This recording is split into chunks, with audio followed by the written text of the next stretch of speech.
This is Ben Whittaker. You're watching Sporting Icons. Okay, so the whole Carl Froch and Joe Calzaghe situation has been going on for years. And I remember it all. I do.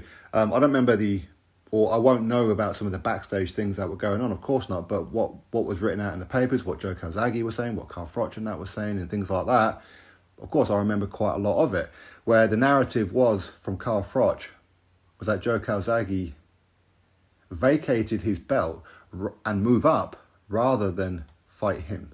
That was Carl Froch's narrative for a long, long time. Now, I never really bought that one in the sense of Joe Calzaghe was afraid of Carl Froch. At that time, Carl Froch was not a big name. He wasn't. I mean, if Joe Calzaghe knew that Carl Froch was going to become a name at some point, I'm sure he probably would have fought him just to get his name on the resume. And I do feel that Joe Calzaghe would have punched him all over. I do. Some will agree, some will disagree, but it is what it is. We'll never know. But lately, Carl Froch has brought up this subject again, where he says that he drove down to Frank Warren's office to try and make the Joe Calzaghe fight because he was the mandatory. Well, Frank Warren on IFL recently said that that is not true at all. Carl Froch was not the mandatory. He was the British champion. And Carl Froch kept asking Frank, well, when's Joe going to move up? When's Joe going to move up? In other words, he wanted the vacant belt instead of fighting Joe Calzaghe. And he was actually reading out the notes from his diary. He was going through what fights were happening and who was ranked in what positions and all these kind of things, where he shows that Carl Froch was actually not the mandatory. He's shown Carl Froch right up. Which doesn't surprise me anyway, because Carl Froch, he's always been, or I've always got the impression that he's always been a bit of an exaggerator, much like his resume. His resume is very, very exaggerated. It is. The people who he beat at the time that he beat them, they weren't that good anyway. They weren't. He's in a very weak division, and look at what it is that most of them have done before that fight, before Carl Froch fought them, and after. Not much. No great names on their resumes or anything. Anyway, that is what it is. It doesn't really matter. So when it comes to Joe Calzaghe, I was always under the impression that, as I said before, he didn't see Carl Froch as anything. He wanted to start making some money, some proper money. Carl Froch was not bringing proper money. He wasn't a big name. People weren't talking about Carl Froch. In fact, people weren't really talking about Carl Froch properly.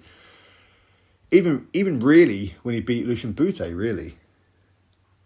Of course, he lost to Mikhail Kessler, and of course he entered the Super Six, and ultimately got his ass handed to him by Andre Ward.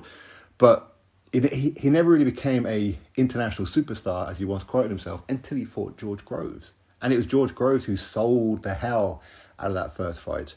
The controversy of the first fight is what sold it for the rematch. So he was never really pay-per-view worthy. I'm not saying that to downgrade him or anything, but I'm saying that because he just wasn't pay-per-view worthy. He wasn't. So Joe Calzaghe would not have looked at Carl Froch and thought, yeah, let's make some money. But of course not. Because around that kind of time period, he'd just beaten Jeff Lacey, and of course, he then went on and of course moved up and fought a Bernard Hopkins and a Roy Jones Jr. And he was making some big money. Big money. Carl Froch was not on the radar at that point, much like with, say, Carl Froch. Carl Froch retired rather than fight James DeGale. And isn't it a very similar situation? Although, at the time, James DeGale was there.